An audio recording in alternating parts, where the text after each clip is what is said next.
बिस्मिल्लाहिर्रहमानिर्रहीम। अस्सलाम वालेकुम दोस्तों, आज मैं आपके साथ चटनी की रेसिपी शेयर करूंगा। इसको आप चिकन टिक्का, फ्राइड चिकन, मछली के साथ और बारबेक्यू के साथ खा सकते हैं। इतनी ये मज़ेदार चटनी है, अगर आप एक दफ़ा खाएंगे तो आप बार बार बनाएंगे, इतनी ये डिलीशियस चटनी है।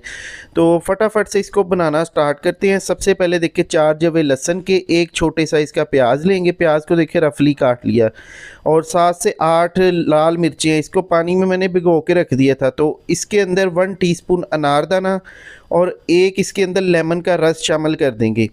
देखिए लेमन को अच्छी तरह इसके अंदर निचोड़ देंगे तो इसका टेस्ट यकीन करें आप एक दफ़ा बना लेंगे, बार बार आपका दिल करेगा यही चटनी खाएं।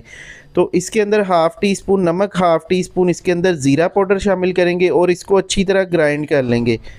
तो अच्छी तरह ग्राइंड करने के बाद अभी देखिए बिल्कुल ये बारीक हो चुकी है, ये देखिए माशाल्लाह से। तो अभी इसको निकालते हैं एक बाउल में, फाइनली इसको डिश आउट करते हैं। तो इस चटनी को आप गर्मा गर्म रोटी, नान, पराठे के साथ खाएं, इंशाल्लाह मज़ा आ जाएगा। वीडियो अच्छी लगे वीडियो को फ्रेंड एंड फैमिली के साथ शेयर कर दें और हमारे चैनल को सब्सक्राइब करके बेल आइकन को